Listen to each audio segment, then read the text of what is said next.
साठी महत्त्वाची बातमी. पेट्रोल डिझेलच्या दरात पुन्हा एकदा वाढ झाली आहे. पेट्रोल 84 पैशांनी महागलंय तर डिझेल 43 पैशांनी महागलंय. मुंबईमध्ये पेट्रोल 118 रुपये 83 पैसे प्रति लिटर तर डिझेलचा रेट मुंबईतला हा 103 रुपये 7 पैसे इतका आहे. 14 दिवसात आतापर्यंत 12 वेळा ही दरवाढ आता होते आहे. पेट्रोल डिझेलची दरवाढ रोजच्या रोज होताना दिसते.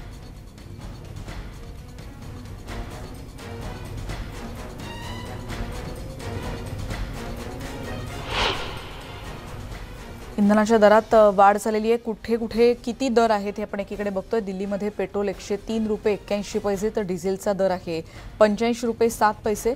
मुंबईत पेट्रोल 118 रुपये 81 पैसे आणि डिझेल 103 रुपये 4 पैसे.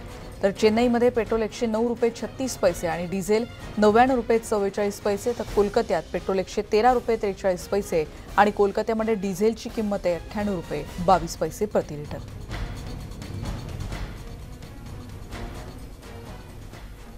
पुढची बातमी आपण बघणार आहोत. याच दरवाढीमुळे परभणीमध्ये पेट्रोल 121 रुपये 79 पैशांवर पोहोचले आणि डिझेलचा दर 104 रुपये 39 पैशांवर पोहोचलेला आहे. त्यामुळे भारतातील सर्वाधिक महाग पेट्रोल सध्या परभणीमध्ये विकलं जात आहे आणि या वाढत्या दरवाढीचा फटका आता सर्वसामान्यांना देखील बसतो आहे.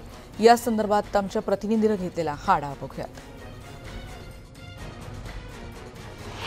भारतातील सर्वाधिक महाग पेट्रोल मिळणाऱ्या परभणीमध्ये पेट्रोल 121 रुपये 79 पैशांवर पोहोचले तर डिझेलचे भाव देखील भडकलेले आहेत. डिझेल आज परभणीमध्ये 104 रुपये 39 पैशांवर येऊन ठेपलेला आहे आणि त्यामुळे साहजिकच महागाईचा भडका उडालेला आहे. डिझेलचे भाव वाढलेले आहेत त्यामुळे वाहतूक आणि ट्रान्सपोर्टेशनचा खर्च वाढला आहे. त्यामुळे सर्वसामान्य नागरिकांना ज्या काही वस्तू मिळत होत्या त्या वस्तूंवर अधिक पैसे द्यावे लागत आहेत. सर्वसामान्य नागरिकांचं बजेट कोलमडलेलं दिसून येतंय. तर गॅसच्या झालेल्या दरवाढीनंतर गृहिणींचं देखील बजेट कोलमडलेलं आहे. आपल्यासोबत परभणीतील काही नागरिक आहेत, आपण त्यांच्याकडून जाणून घेणार आहोत. पेट्रोलचे दर पुन्हा एकदा वाढलेले आहेत, काय प्रतिक्रिया तुमची? प्रतिक्रिया म्हणजे सगळं पूर्ण आर्थिक बजेट कोलमडलं आहे आणि आज गेल्या 8-10 दिवसापासून रोजची रोज वाढ होत आहे. आधी कुठपर्यंत चालणार म्हणजे याची चिंता लागली आहे. पूर्ण मार्केटमध्ये भाव वाढले त्याच्यामुळं आणि पूर्ण म्हणजे किराणा हे ते पूर्ण महागाईचा सामना करावा लागायला. आर्थिक गणित बिघडलेलं आहे आमचं.